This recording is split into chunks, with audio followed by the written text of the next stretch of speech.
নমস্কার, নতুন একটা ভিডিওতে আপনাদের সকলকে স্বাগতম। তো আজ আমি আপনাদেরকে নিয়ে যাব ভারতের এক দুঃখের দ্বীপ, অর্থাৎ দুঃখের যে আইল্যান্ড, সে আইল্যান্ড বা চর, সেই চরের মধ্যে সীমান্তবর্তী একটা শেষ গ্রাম, যার নাম হচ্ছে শয়তানপাড়া চর। তো কেন শয়তানপাড়া চর নামটা শুনলেই একটা অন্যরকম অনুভূতি মনে হয়। তো সেই শয়তানপাড়া চরের মানুষের যে দুর্গমতা এবং দৈনন্দিন জীবনের যে বাস্তবতা, সেই সমস্তটাই আজ আমার এই ভিডিওর মধ্যে দৃশ্যমান। তো ভিডিওটি স্কিপ না করে দেখতে থাকুন, আশা করি আপনাদের অনেক ভালো লাগবে। তো গুড মর্নিং, এখন আমি অলরেডি চলে এসেছি ভারতের শেষ যে দ্বীপ, সেই দ্বীপে যাওয়ার জন্য অলরেডি পৌঁছে গেছি। তো এই সামনে হচ্ছে ঘাটটা, আর এই পাশে যেটা আপনারা দেখতে পাচ্ছেন সেটা হচ্ছে পদ্মা নদী। দেখুন, সমস্ত মানুষেরা তারা ব্যবসা বাণিজ্য অন্যান্য কাজের জন্য তারা ওই চর থেকে, একেবারে ভারতের শেষ প্রান্তের যে চর, সেখান থেকে তারা এই সামনের দিকে যাচ্ছেন। দেখুন কত মানুষ তারা। তো আপনারা জানেন, যারা চরের মানুষ হয় তাদের জীবনের সংগ্রাম, মানে সমস্ত প্রতিকূল পরিস্থিতি এবং সমস্ত যে সিজনগুলো আছে সেই সমস্তটাই আলাদা আলাদা হয়।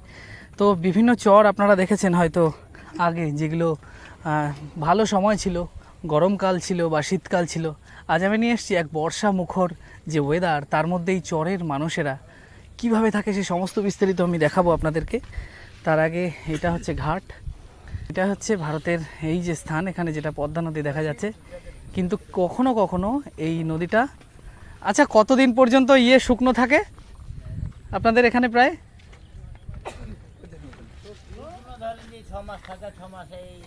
6 মাস শুকনো থাকে, 6-7 মাস, মানে এই 4 মাস বর্ষাকালটায় দেখুন এই জায়গা দিয়ে সবাই শুকনো যে সময় থাকে, এই পদ্মা নদীর গর্ভ দিয়ে সবাই হেঁটে তারপর ওই পাশে যে গ্রামটা দেখা যাচ্ছে, যে চরটা দেখা যাচ্ছে বা দ্বীপ, ওটা একটা পুরোটাই আইল্যান্ড আলাদা, তো সেখানে যায় যে সময় শুকনো থাকে। আর বর্ষাকালে এরকম নৌকা সার্ভিস। শুকনের সময় এখানে তো গাড়ি ঘোড়া সবই এইভাবে যায়, তাই না? গাড়ি ঘোড়া, আপনাদের জিনিসপত্র সব কিছু। আর ওখান থেকে তো দেখলাম আপনাদের মনে হয়, যেহেতু ওই দ্বীপে সেরকম কাজকর্মের ফেসিলিটি নেই বলে তারা সবাই বিভিন্ন জায়গায় যায় কাজ টাজের জন্য। আর ওখানে দেখাচ্ছি আপনাদের, দেখুন আর একটা ঘাট তৈরি করছে এপারের মাঝিরা, বা ওপার এপার দুপার মিলিয়ে তারা এই কাজটা করছেন যাতে যোগাযোগ ব্যবস্থাটা ঠিকঠাক থাকে।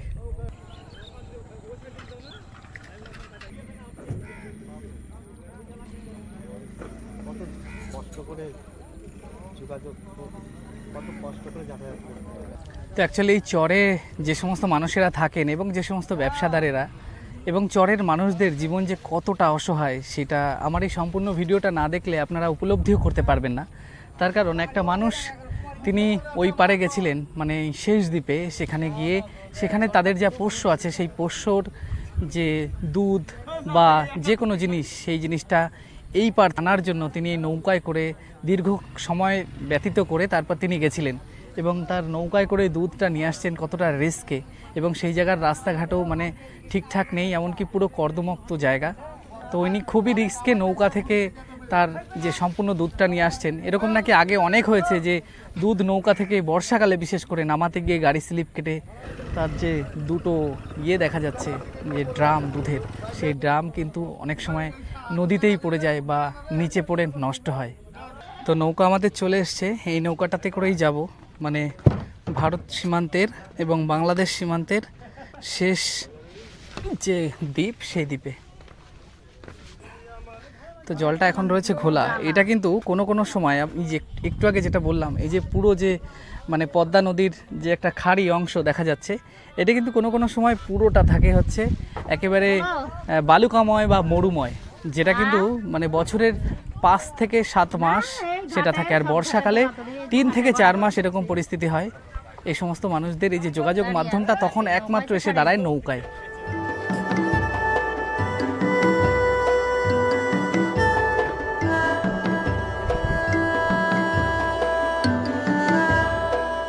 অ্যাকচুয়ালি এখন আমি যেখানে দাঁড়িয়ে আছি সেই জায়গার সম্বন্ধে আর একটু বিস্তারিত বলি এবং কিভাবে আসলাম। আপনারা তো অনেকে কমেন্ট করবেন, তার জন্য আমি বলি। আমি সবার প্রথম রানাঘাট থেকে ট্রেনে উঠে সেখান থেকে সরাসরি আসলাম ভগবানগোলা। অ্যাকচুয়ালি লালগোলার আগের স্টেশন, মানে 2-4টে আগের স্টেশন, ভগবানগোলা স্টেশনে নেমে সেখান থেকে প্রায় 15 কিলোমিটার মতো তারপর আসলাম আখেরিগঞ্জ বা শিবনগর যেটাকে বলা হয়। তো সেখানে আসার পরে তারপরেই হচ্ছে এই চরে যাওয়ার রাস্তাটা। তো তারপরেই কিন্তু আপনারা নির্মল চর বা সীমান্তের শেষ যে দ্বীপ, টোটাল যে চরটা তার নাম হচ্ছে নির্মল চর, তার মধ্যে 23টা আলাদা আলাদা চর বা গ্রাম রয়েছে। তো তার মধ্যেই এক সীমান্তের শেষের এক গ্রামে আপনাদেরকে আমি নিয়ে যাচ্ছি। আর আমি এখন যেটা দাঁড়িয়ে আছি এটা হচ্ছে পদ্মা নদীর এক খাড়ি, যেই পদ্মা নদীটা বাংলাদেশ থেকে একমাত্র টার্নিং হয়ে ঠিক এই পজিশন এবং আর একটা জায়গায় আপনারা দেখতে পারবেন, সেটা হচ্ছে যদি আপনারা কখনো লালগোলায় গিয়ে থাকেন।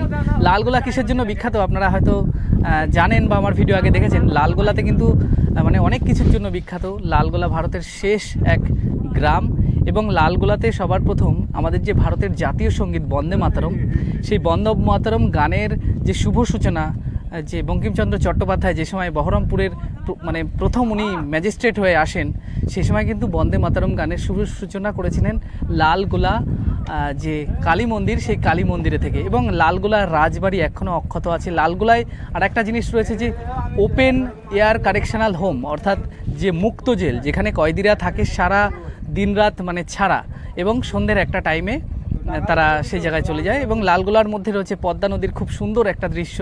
তো এই দুটো জায়গায় আপনারা পদ্মা নদী দেখতে পারবেন। আর আমি এখন যেই দ্বীপের মধ্যে যাচ্ছি, সেই দ্বীপে যাওয়ার মধ্যে আর একটা নদীর উৎস মুখ আছে, সেটা হচ্ছে ভৈরব নদ। আমি একটু দেখাচ্ছি আপনাদের। এই যে একটা দেখুন, এই দিকে পদ্মাটা সোজা চলে গেল, ওই যে নৌকাটা আসছে তার যে ডান সাইডের দিকে যেটা গেল, এইটাকে বলা হয় ভৈরব নদ। সেই ভৈরব নদের উৎস কিন্তু এই পদ্মা নদীর এখান থেকে তৈরি হয়েছে।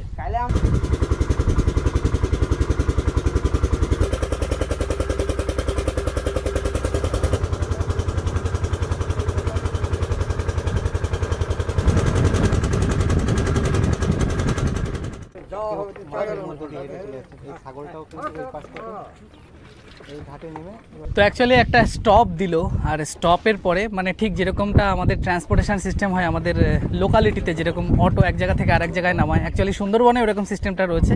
তো ঠিক সেরকম এই যেহেতু চরটা অনেক বড়, তাই কিন্তু এই চরের কিছু মানুষ এখানে নেমে গেলেন এবং আমরা যাব একেবারে শেষ প্রান্তে।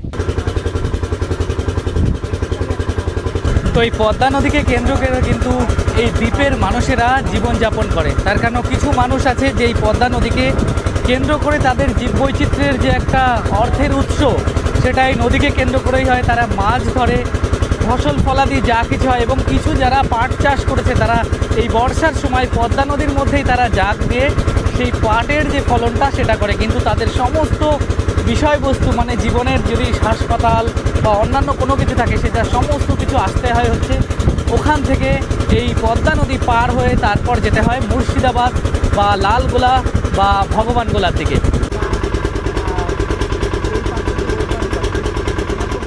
তো অ্যাকচুয়ালি আমরা ওখান থেকে মানে শেষ যে দ্বীপ, সেই দ্বীপে এসে পৌঁছে গেলাম।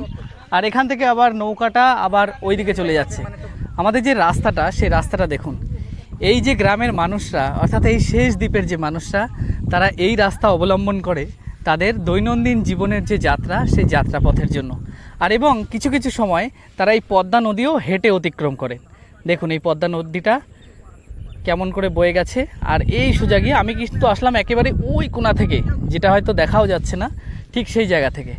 তো আসার পর আমরা এখন আস্তে আস্তে এগিয়ে চলি সেই চরের দিকে। সেই চরের মানুষদের যে জীবনযাপনটা কেমন, সেই সমস্ত জিনিসটা আমি আপনাদেরকে দেখাবো। তো দেখুন এখানেও কিছু বাড়ি রয়েছে, এখানে একটা বাড়ি শুরু হয়ে গেল। আর তারপর এখান থেকে সোজা যেতে হবে। অ্যাকচুয়ালি শেষ যে জায়গাটা, সেখানে যেতে গেলে এখন অনেকটা সময় লাগবে।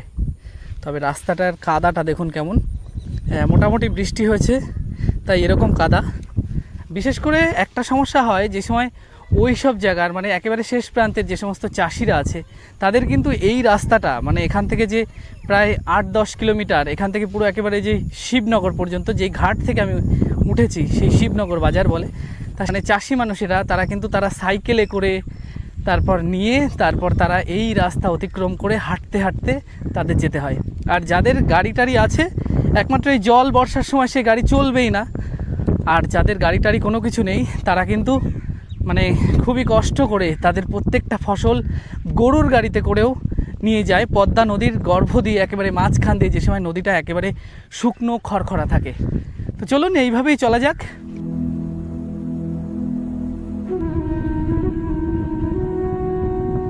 তো তো দেখুন সেই শেষ প্রান্তের মানুষদের সাথে দেখা তারা যাচ্ছেন। দাদা আপনি কি কলকাতার দিকে কাজে যাচ্ছেন নাকি? আপনাদের এই দ্বীপে তো কোনো কাজের কোনো কিছু নেই না? না, কাটোয়া যাচ্ছে। কাটোয়া যাচ্ছেন, কতদিন পর ফিরবেন? সে শরীরের ব্যাপার, যতদিন হেরলাইন পারবো। ও আচ্ছা, মাটি কাটা কাজ, পাইপ লাইনের কাজ। মানে আপনাদের পাইপ লাইনের যত কাজ তত মানে আপনাদের এখান থেকে মানে এখানে কোনো কাজ নেই, কাজ নেই। পাইপ লাইনের যা কাজ আছে এখানে ও মানে বেশিরভাগ সব আপনাদের মতো ছেলেরা সব বাইরেই কাজ করে নাকি? বাইরে। কি অবস্থা দেখুন, এই হচ্ছে সীমান্তের শেষ। আর আপনাদের ওই পাশটা হচ্ছে রাজশাহী, তাই তো? হ্যাঁ, ওই পাশটা রাজশাহী। রাজশাহী বাংলাদেশ। হ্যাঁ, আর এই তো এই পাড়ার ভিতর হ্যাঁ। দেখেন এত টাকারে কাদা, আমার 3টে বাচ্চা ছিল। ও আচ্ছা, সেই সংসার টংসার সব রেখে আপনার যেতে হচ্ছে এই অবস্থায়? এই অবস্থা যেতে হচ্ছে, বাদ দেখার কিছু করার নাই। ও বাপরে, কি করবো বলেন, দেখেন বাচ্চা ছেলে। এবার যদি ওই ট্রাক্টরের ড্রেন পড়ে গেছে রাস্তায়, ওই ড্রেনে যদি মাথা চুবড়ে মরে যাওয়া অবস্থা, কি সব অবস্থা! ছেলে কি করবো বলেন? সেই পরিবার, সন্তান, বাচ্চাদের বয়স কত আপনার? আমার বয়স ধরলেন 28। না, আপনার বাচ্চার? বাচ্চা ধরলেন একটা 6-7 বছর করছে, 4 বছরের একটা। তাদের থুয়ে যেহেতু অভাবের তাড়নায় আপনাকে চলে যেতে হচ্ছে, তাও আবার এই বর্ষার সিচুয়েশনে, মানে ওরা যে ডুবে কি হবে তারও কোনো ঠিক নেই। কি অবস্থা দেখুন, আজ এখনই যদি অবজেক্ট সাথে আমাকে আবার ফিরে আসতে হবে। কি অবস্থা দেখুন। যান যা দেখেছে। ঠিক আছে দাদা, হ্যাঁ সামনের দিকে যান। দেখুন এই হচ্ছে এই দাদাদের অবস্থা। এই ডিহির নিচ থেকে নামলি আপনার দেখেন এত টাকা কাদা। দেখুন এই সমস্ত মানুষেরা সেই কাদাটা পেরিয়ে তারপর আসছেন, দেখুন কতটা কাদা। তো এই চরের মানুষ দেখুন, তারা এখানে কিছু ভুট্টা বা ঘাস লাগিয়েছেন, আর এখানে চাষ করেছেন প্রচুর একাঙ্গী। আর এই বিস্তীর্ণ ভূমিটা দেখতে পাচ্ছেন, যেখানে কিচ্ছু নেই, কিচ্ছু দেখতে পারবেন না। তো এই চরের শেষ প্রান্তে যাওয়ার মাঝখানে রয়েছে একটা বাড়ি। দেখুন আমি বাড়িটা দেখাই আপনাদেরকে, এই কারণেই দেখাচ্ছি। দেখুন বাড়িটার অবস্থা কেমন, কতটা জরা জীর্ণ হয়ে রয়েছে এই বাড়িটা, কতটা কাদা। এই জায়গায় কিছু বাচ্চা কাচ্চা আছে, তারা যে পড়াশোনা করে কি করে, মানে এখান থেকে যেতে গেলে তাদের যে কি দুর্ভোগ হয় সেটাই ভাববার বিষয়। দেখুন, তোমরা ভালো আছো? ভালো আছো? এই আপনাদের এই গ্রামটা ঘুরতে এসেছি। দেখুন এই হচ্ছে বাড়ির অবস্থা, দেখুন কিভাবে ভেঙে চুরে পড়ছে। তবে এই যে বাড়িটা, আমি একটুখানি বলে দিই। আচ্ছা, আপনাদের এখানে মানে যে সময় খরা থাকে সেই সময় তো আপনাদের এখানে মানে সবাই গাড়ির ঘোড়া রাখতে আসে না, মানে ছায়ার জন্য একটু বসে বিশ্রাম করে যায়, তাই না? আপনাদের এই তো ঘর তো ভেঙে চুরে পড়ছে দেখছি। এখানে কি তারা কেউ আসে, মানে এই যে পরিস্থিতি এখন, তো আপনাদের নৌকা দিয়ে যাতায়াত পুরো, তাই না? কারেন্ট আছে নাকি? কারেন্ট আছে, কারেন্ট দিয়েছে। আপনাদের এখানে তো হাসপাতাল নেই মনে হয়। বাবা, এই বাচ্চাদের নিয়ে আপনার মানে স্বামী কি বাইরে কাজ করে না, এখানেই বাড়িতে এসছে? মানে বাইরে কোথাও কাজ টাজ করতে যেত না? যায় না। এমনি আপনাদের জমি জমা চাষ টাস হয় নাকি? চাষের কাজ করে। চাষেও তো বর্ষাতে খুব ক্ষতি হয় আপনাদের। অন্য সময় তো পদ্মা নদীটা আপনারা হেঁটে পার হন মনে হয়, হেঁটে, তাই তো? কি অবস্থা দেখুন, এই হচ্ছে এনাদের মানে যে বাড়িঘর। আমি একটু দেখাচ্ছি, দেখুন কেমন বাড়িঘর। কারেন্ট এসছে এটাই হচ্ছে বাঁচোয়া, কিন্তু বর্ষায় এনাদের অবস্থা খুব খারাপ হয়। দেখুন বাড়িগুলো পুরো একেবারে পাটকাটি দেওয়া রয়েছে। ঘর দেয় না, তাই ইনি তার আক্ষেপটা প্রকাশ করছেন। এনাদের একটু মাথা গোজার ঠাঁই যদি হয় তাহলে আর কিছু দরকার হয় না।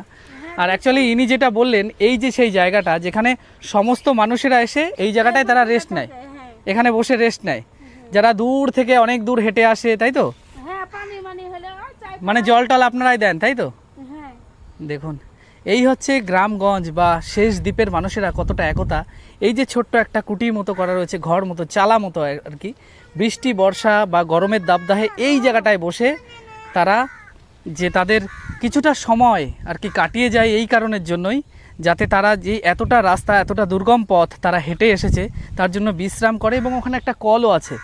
এবং এই যে পরিবারটা থাকে, সেই পরিবারটা সেই সমস্ত মানুষের খবরাখবর রাখে, যেটা আজ থেকে প্রায় 50 বছর আগে এক গ্রাম থেকে অন্য গ্রামে যে সময় মানুষ যেত, আমি অনেক ছোটোখাটো গল্পতে পড়েছি, সেই কিছু কিছু জায়গা থাকতো, কিছু কিছু বটগাছ থাকতো, সেখানে কিন্তু তারা বসে সবাই একসাথে আলোচনা করে, মানে এই গ্রাম বিষয়টা এমনই হয় যে এক গ্রামের মানুষ আর এক গ্রামের মানুষকে চেনে, কিন্তু আমাদের শহরে কিন্তু সেই বিষয় এখন আর নেই, একেবারে হারিয়ে গেছে। পাশের বাড়ির মানুষ তার পাশের বাড়ির লোককে চেনে না। আর কিন্তু এই শেষ প্রান্তের এই যে গ্রাম, সেখানে সেই 50 থেকে 100 বছর আগের যে কালচার সেটা এখনও পর্যন্ত বহাল। তো এখনও আমাদের যেতে অনেকটা সময় লাগবে। চলুন এখান থেকে হাঁটা শুরু করে। এটা যে মধ্যমায় চরের মাঝখানে একেবারে যে ঘাট পর্যন্ত, মানে আমি যে ঘাট থেকে এসেছি অলরেডি, সেই ঘাট থেকে চরের একেবারে দ্বীপের শেষ প্রান্ত যাওয়ার জন্য যে মধ্যমা হচ্ছে এইটা, এই বাড়িটাতেই এসে তারা বিশ্রাম নেয়। অ্যাকচুয়ালি এই নদী ভাঙনের যে ব্যাপারটা, তার জন্য কিন্তু এই প্রত্যেকটা মানুষ বা এই চরের মানে একেবারে নদীর পাশে যে সমস্ত মানুষের বসবাস, তাদের যে বাড়ি কতবার চেঞ্জ করতে হয়েছে, রাতারাতি 500-600 বাড়িও কিন্তু তাদের ভেঙে গেছে।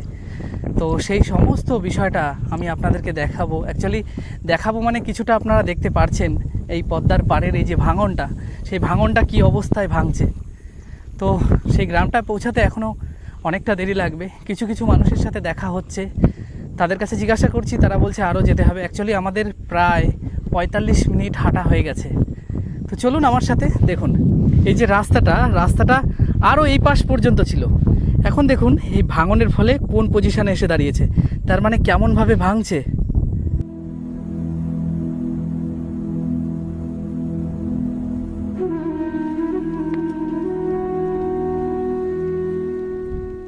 তো এখন আমি যেই জায়গা দিয়ে হেঁটে যাচ্ছি এবং তার যে ভৌগোলিক লোকেশান, সেটা হচ্ছে একেবারে ভারতের শেষ প্রান্ত এবং তার ওই পাশে ওটা হচ্ছে বাংলাদেশের রাজশাহী এলাকা।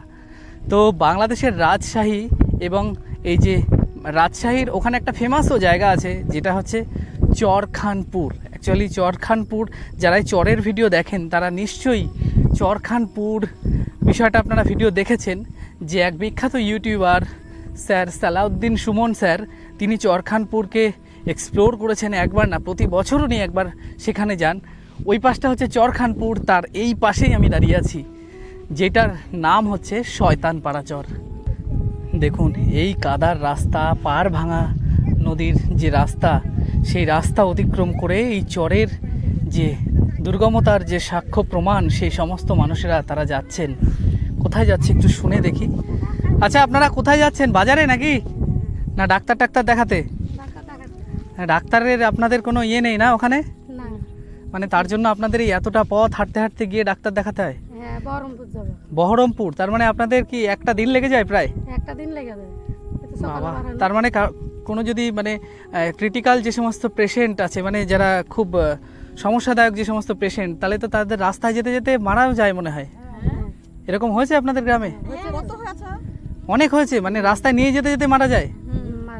বাবা, আপনাদের চরের জীবন যে কি কঠিন। আমি এসে গঙ্গাতে যাবে, আধে ঘাটা যাবে না, দম চলে যাবে, হাফ যাবে না, তখন আবার ভাড়া করতে হয়। আবার 1000 টাকা ভাড়া দিয়ে ঘুরে আবার ও আচ্ছা, কার জন্য ইয়ে করতে যাচ্ছেন? বাচ্চাটা নাকি? মানে সবার একসাথে দেখাবেন। তাহলে খাবার দাবার খেয়ে এসছেন, আর ওখানে গিয়ে খাবেন, আর এখানে ফিরতে পারবেন আজকে নাকি? 4টে বেজে যাবে, সকালবেলা বেরিয়ে নাকি 4টে বাজবে। ঠিক আছে, যান, সাবধানে যান। দেখুন এই চরের মানুষের যে দুর্গমতা, আস্তে আস্তে আস্তে আস্তে এক্ষুনি পড়ে যাচ্ছিলেন। আর আপনাদের এই যে নদী যেভাবে ভাঙছে, এই রাস্তা হয়তো থাকবে না আর, না? কি অবস্থা দেখুন। এই হচ্ছে মানুষ, তারা এই দুর্গমতা অবলম্বন করেন।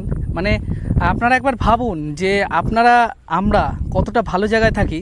আপনারা একবার আমাকে কমেন্ট করে জানাবেন যে আপনাদের কারো যারা অ্যাডভেঞ্চার বা কেউ একটু ইয়ে থাকে, মানে কেউ মাইন্ডে নেবেন না, তারা কি এই জিনিসটা করতে পারবেন? দৈনন্দিন যে এই লেভেলের সংগ্রামটা অবশ্যই আমাকে কমেন্ট করে জানাবেন। তো আমি একেবারে শেষ প্রান্তে গিয়ে বাংলাদেশের কিছুটা অংশ আমি আপনাদেরকে দেখাবো, যেখানে হয়তো কিছু লোক আছে বা কিছু টোং করা রয়েছে যারা মৎস্যজীবী। ওখানে কিছু মানুষ থাকে না, তার কারণ এই যে এই রাস্তাটা দিয়ে সব সময় বিএসএফ বা সীমান্ত রক্ষীরা তারা টহলদারি করে, কিন্তু টহলদারি সবসময় হেঁটে করে না, তাদের কিন্তু ঘোড়া আছে। আমি যদি মানে পারি আপনাদেরকে সেই জিনিসটা দেখিয়ে দেবো। দেখুন এই একজন ব্যবসাদার, দুধ ব্যবসায়ী, তিনি ওই পাশে গেছিলেন মহিষ বা গরু, এখানকার মানুষরা সেই প্রতিপালনটা করে, তার জন্য সেই দুধটা ওখান থেকে কালেক্ট করতে গেছিলেন। আমি যে শেষ প্রান্তে যাচ্ছি সেখান থেকে কালেক্ট করে নিয়ে এখান থেকে সোজা চলে যাবে শিবনগর হয়ে মুর্শিদাবাদ, লালগোলা, যেখানে সাপ্লাই হয় দুধটা আর কি। তো যদি সীমান্তরক্ষী আমি দেখতে পাই তাহলে আমি আপনাদেরকে দেখাবো তারা এখানে মানে ঘোড়া নিয়ে তারপর তারা এই সীমান্তটাকে রক্ষা করেন। যেহেতু এখানে গাড়ি ঘোড়া চালানোর একেবারে অবস্থা নেই, আর রাস্তাটাও সেরকম মানে গাড়ি ঘোড়ার জন্য একেবারে উপযোগী না, তার জন্য তারা ঘোড়া নিয়ে এই সীমান্তের এই যে শেষ জায়গাটা, এখান থেকে তারা এই সীমান্তটাকে রক্ষা করে। তো এই পাশ থেকে আরও প্রায় 30 মিনিট হেঁটে আসার পর তারপরে এসে পৌঁছালাম দেখুন এরকম জায়গায়। এটা একটা খাড়ি মতো করা রয়েছে, এই পাশের যত জল এদিক দিয়ে যায়। তো এখান থেকে গরু ঘোড়া পার হচ্ছে, তাদের খুর পায়ের দাগ রয়েছে, কিন্তু আমি পার হব কী করে সেটাই ভাবছি, কেননা মনে হচ্ছে জুতোতে জল লেগে যাবে। অ্যাকচুয়ালি ওই যেখানে আমি যাচ্ছি শয়তানপাড়া চর, তো সেই জায়গায় যাওয়ার জন্য যদি আমার ভিজতেও হয় তাও আমি আপনাদের তাদের জীবন সংগ্রাম এবং তাদের যে কঠিনতা, জীবনের যে বাস্তবতা, সেই জিনিসটা আমি আপনাদের অবশ্যই দেখাবো। তো চলুন জুতোটা খুলে আগে হাতে নিই। তো এতটাই স্লিপ, একটা ছোট্ট একটা ইনসিডেন্ট ঘটে গেল, আমি পড়ে গেলাম। আপনাদেরকে দেখাচ্ছি কিভাবে আমার একটু হাতে লেগেছে। অ্যাকচুয়ালি এই জায়গা দিয়ে দাঁড়ান, দেখুন কীভাবে পড়েছি, পুরো এই পাশে মনে হয় ছাল উঠে গেছে। আর দেখুন আমার প্যান্টের অবস্থা, এই জামা প্যান্টের অবস্থা, এই পুরো পড়ে গেলাম। মানে বুঝতে পারিনি, স্লিপ ছিল, লাফ মারতে গিয়ে জুতো স্লিপ কেটে সোজা জলের মধ্যে আর কি। 2 মিনিট বসে নিই। যখন 10 মিনিট বসলাম তখন ভাবলাম আপনাদেরকে একটা ছোট্ট একটা গান শোনাই। আপনারা অনেকে কমেন্ট করেন গানের জন্য, তো ভুল হলে ক্ষমা করবেন। রাত নামে দু চোখে ঘুম ঝরায়, লাল পরীর নীল পরীর কল্পনায়, স্বপ্নেরই দেশেতে কেন যাই আজ ফিরে, যেখানে চাঁদ মামা গান শোনায়। রাত নামে দু চোখে ঘুম ঝরায়, লাল পরীর নীল পরীর কল্পনায়। Thank you. তো একেবারে সীমান্তের শেষ, আর ওদিকে রয়েছে সীমান্ত রক্ষীরা। তো আমি আপনাদেরকে বাংলাদেশের কিছু নৌকা এবং তারা টোং করে রয়েছে সেটা আমি দেখাচ্ছি। দেখুন এই দেখুন একটা বাংলাদেশের নৌকা, আর এই এরিয়াটা পুরো রাজশাহী এলাকার মধ্যে পড়ছে। আরও দেখাচ্ছি, তো দেখুন আর দেখাচ্ছি এই সাইডের দিকে, দেখুন তারা মাছ ধরছে এবং কিছু মানুষ তারা মাছ ধরার জন্য ওখানে রয়েছে। দেখুন ওখানে মাছ ধরার জন্য রয়েছে। এই যে গঙ্গার রাস্তাটা, এত দূর হেঁটে আসার পরে এই রাস্তাটা এবার ছেড়ে তারপর আমরা ফাইনালি গ্রামের মধ্যে প্রবেশ করেছি। কিন্তু আর হাতে পায়ে কাদা, মানে মানুষজন কী ভাববে কে জানে। এইগুলো এই সিচুয়েশানে আসলে হবেই। হ্যাঁ, একটুখানি হাঁটতে হাঁটতে প্রথমে একটু ব্যথা করছিল, এখন ঠিক হয়ে গেছে, কোনো অসুবিধা নেই। তো এই যে রাস্তাটা, সেই রাস্তা ধরে আমাদের সোজা যেতে হবে। তারপরে এই সামনে যে গ্রামটা দেখা যাচ্ছে, মাত্র অল্প কয়েকটা বাড়ি রয়েছে, এটাই হচ্ছে ভারতের শেষ গ্রাম শয়তানপাড়া চর। তো অ্যাকচুয়ালি এইটা কেন শয়তানপাড়া চর, তো আমি আপনাদেরকে শুনিয়ে দেখাবো যে কেন নাম হলো শয়তানপাড়া। মানে সেটা কি প্রাকৃতিক দুর্যোগ, প্রাকৃতিক যে দুর্গমতা, এতবার এনাদের বাড়ি পাল্টাতে হয়েছে এই যে গঙ্গার ভাঙনের কারণে, তার জন্য নাম হয়েছে কিনা আমার কিচ্ছু জানা নেই। তো চলুন আমার সঙ্গে থাকুন, দেখতে থাকুন।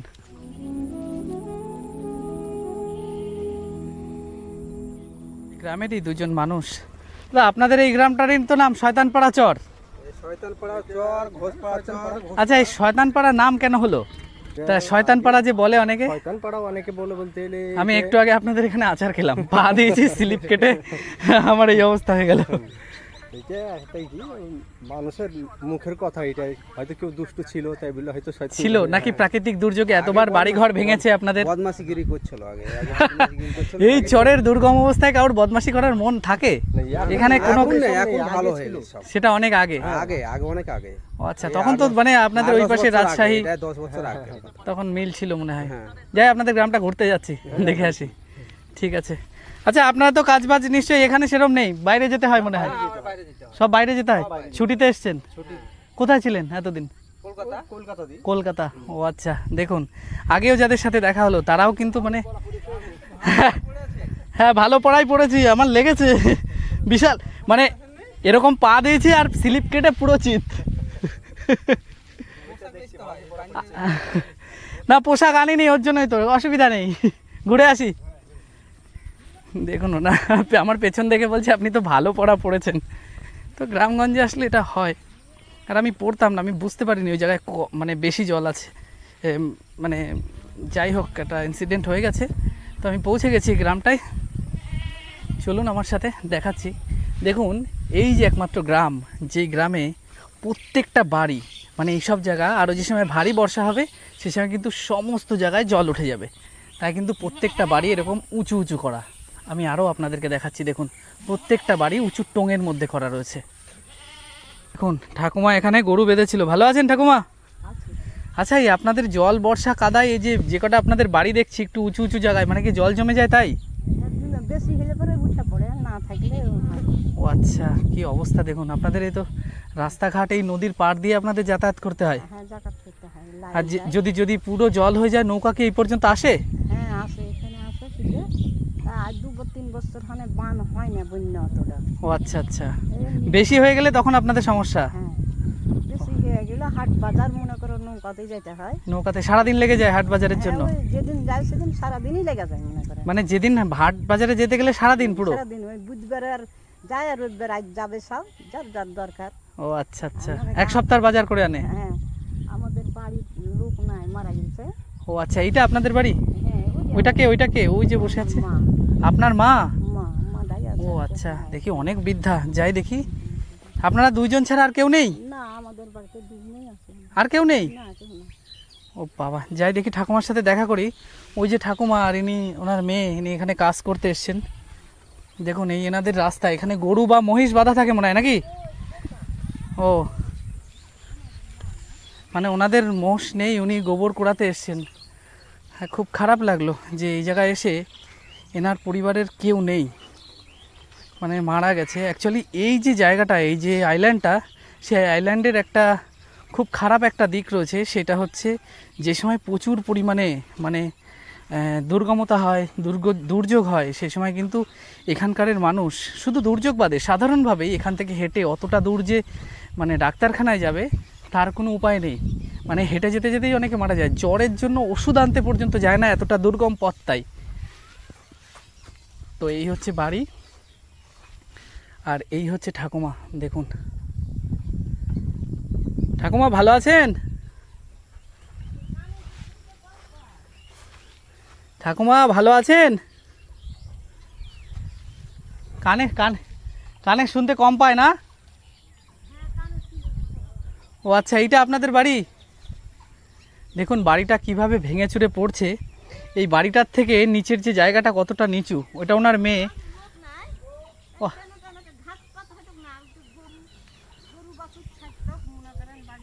আচ্ছা আচ্ছা,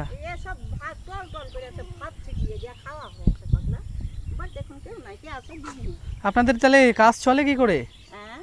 মানে কি করে সংসার চলে? মানে আপনারই কাজ করতে হয়?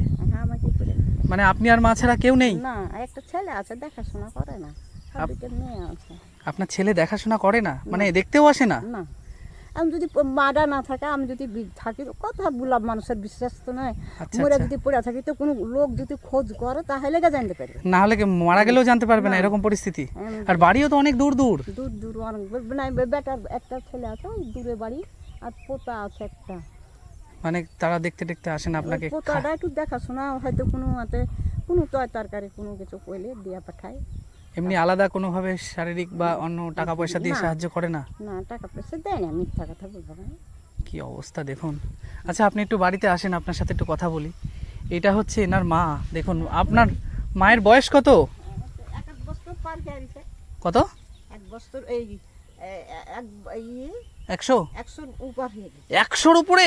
হ্যাঁ 100 কি 90 হবে এরকম। 100 কি 90, যাই হোক 90-এর উপরে ওনার দেখে মনে হচ্ছে। দেখুন আপনি সাবধানে যান। দেখুন কতটা স্লিপ এখানে। হ্যাঁ, এই পাশে কি ছিল আপনাদের?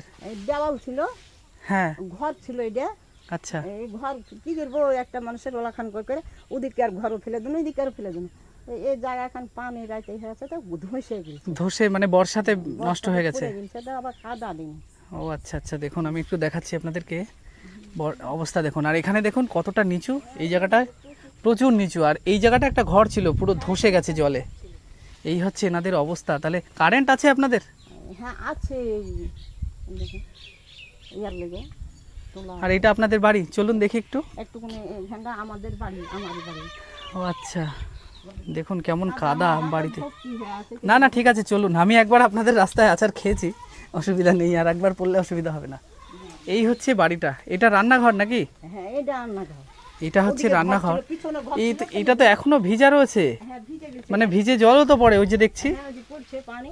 কি রান্না হচ্ছে আজকে? হ্যাঁ এদিকে রান্না আলুতে আর বেগুনে, আলুতে বেগুন আনবে। আলু বেগুন?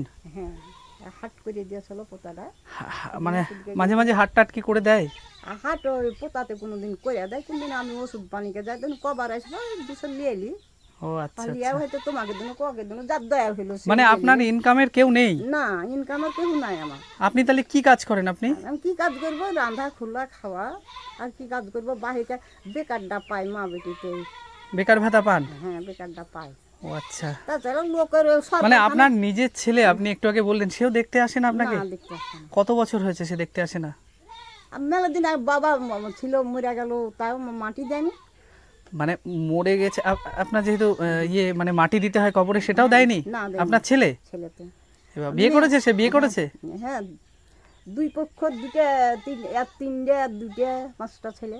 আচ্ছা, আপনার বিয়ে হয়েছিল কোথায়? এখানেই নাকি? এখানেই আমার না আমাদের বাড়ি বিয়ে হয়েছিল ইয়াতে ওই পুলে আখরিগঞ্জের। আখরিগঞ্জ, এখান থেকে অনেক দূর সে। হ্যাঁ ওই হাই স্কুল। তারপর আপনার স্বামী কি মারা গেছে নাকি? হ্যাঁ আমার স্বামী মরে গেছে। তারপর আপনি মাকে দেখার জন্য চলে এসেছেন? হ্যাঁ মাকে দেখার জন্য চলে না এখানেই চলে এসেছি, ভূমির উপরই বাড়ি করেছি আমার। ও আচ্ছা আচ্ছা, দেখুন এনার কি অবস্থা। এই জায়গাটায় উনি থাকে। দুনিয়ার লোককে পাকা দিলে গভর্নমেন্ট ধানে করলে তো একখান দিলে কোনো একখানই করতো ঘর। কি অবস্থা না কোনো না। এই মানুষটা বাঁচবে আর কদিন, আমি শুধু তাই ভাবছি।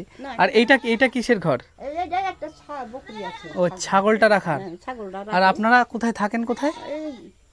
এই চালিতে ছিল তো পানিতে বন্যাতে ভিজে গেল। এই রাত্রে এখানেই থাকেন? হ্যাঁ এই ওখানে থেকে রাত্রে এখানে থাকেন? এখানেই থাকে। কি করবো? ও মাই গড, দেখুন রাত্রে বেলা নাকি এখানে থাকে, বুঝতে পারছেন? এই জায়গায়, তার মানে জলে তো ভেসে যায়। ভিজে যায়, বাতাস হলে ভিজে যাবে। দেখো বাবা আজ কদিন হয় না, দেখো এই ঘরখানে শুচ্ছে।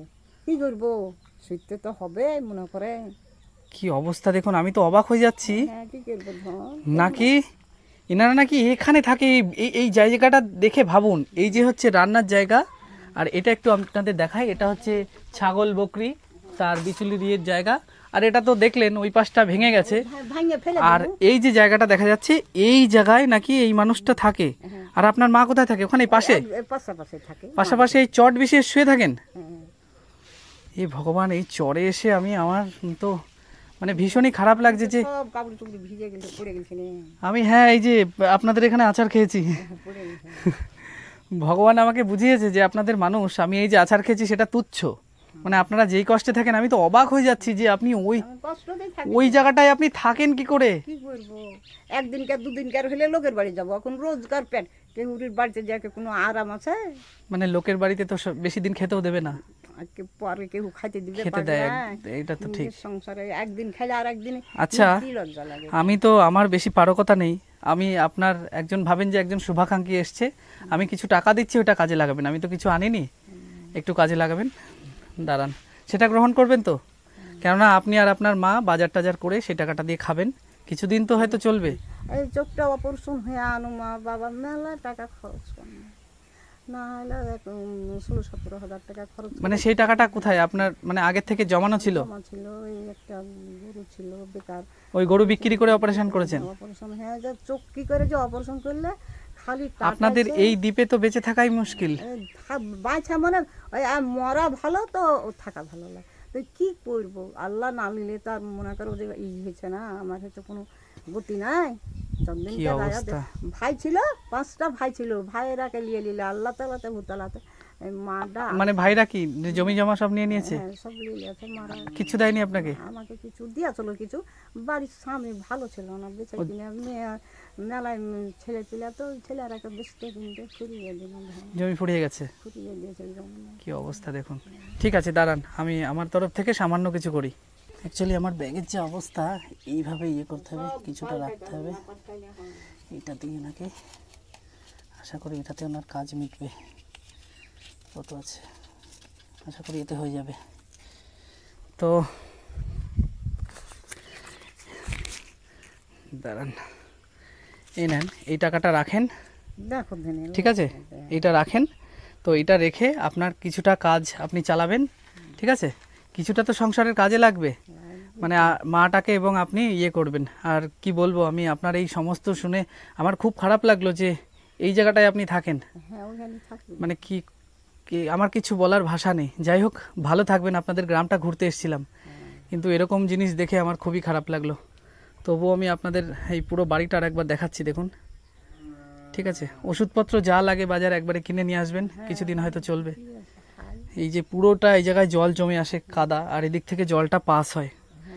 তো আজ জীবনের এক অন্যরকম মানে শিক্ষা হলো যে একটা মানুষ, মানে আমি অনেক জায়গায় গেছি, অনেক দুরবস্থা দেখেছি, কিন্তু সীমান্তের শেষ জায়গায়, আর এই পাশে হচ্ছে বাংলাদেশের রাজশাহী একেবারে শেষ পাশে, ওই পাশটা হচ্ছে বাংলাদেশের চরখানপুর, তার এই প্রান্তের মানুষদের যে কী দুর্গম পরিস্থিতি দেখুন। এই জায়গাটায় থাকে ইনি আর এনার মা।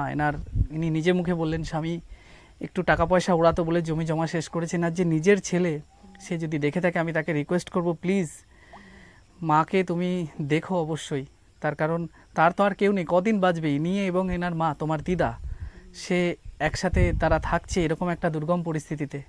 এটা ছাড়া আমার আর বলার কিছুই নেই। আর যা কিছু বলার দরকার এই বিষয়ে আপনারা কমেন্টে জানান, ঠিক আছে। ভালো থাকবেন, আসি, ঠিক আছে, আপনাদের গ্রামটা ঘুরে আসি, ভালো থাকবেন।